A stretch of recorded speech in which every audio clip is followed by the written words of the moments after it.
Labukas amigos! Šiandien aš jums pristatysiu beveik labai rimto siaubo knygą 7 minutės po vidurnakčio. Ja parašė Patrick Ness, išleido Nieko rimto, o puslapių yra 214. Knygą perskaičiau labai greitai, todėl nes jinai buvo labai įdomi ir labai įtraukianti. Senai skaičiau tokią gerą knygą. Knygoje pasakojama apie berniuką Konorą, kuris gyvena vidury laukų su mama. Vieną naktį, kol Konoras pusiau miegojo, 7 minutės po vidurnakčio atėjo siaubūnas. Taip, žinau, jūs turbūt dabar galvojat, kad siaubūnas, turbūt čia vaikiška knyga, bet ne, šita knyga nėra vaikiška. Jei jūs skaitysit, pamatysit. Siaubūnas nei puolė Konoro, nei gąsdino jo. Jis sakėsi atėjęs jam padėti, nors Konoras neigė, kad nesikvietė jokių siaubūnų ir kad jam nereikia jokios pagalbos. Taigi. Siaubūnas Konorui pasakojo 3 baises ir žiaurias istorijas. Ir paskui pareiškė, kad Konoras turės jam pasakoti 4. istoriją. O jei Konoras nepasakos, siaubūnas jį tiesiog suės.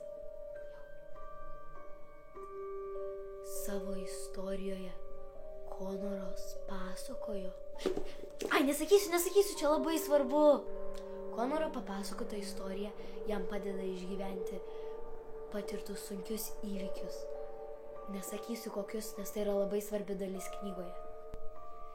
Tokiu būdu siaubūnai gyvenime gali būti labai naudingi. Ir aš noriu siaubūno. O dabar mano knygos vertinimas.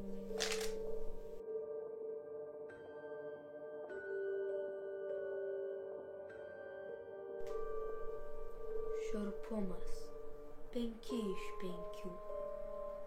Siaubūnas yra kukmedis ir jis kiekvieną naktį iš medžio pavirsta į siaubūną. Aš gyvenu miške, todėl man buvo labai baisu. Krizenimas 2 iš 5. Siaubūnas kartais juokaudavo. Nuotykiai 1 iš 5. Gerumas 2 iš 5. Nesakysiu, nes čia yra labai svarbi dalis knygoje. Piešinukai 1 iš 5. Jie buvo labai gražūs. Yra gražesni tik vienoje knygoje iš visų. O kokioje?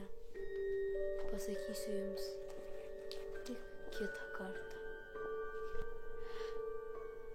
Dar pabūsiu Snipas.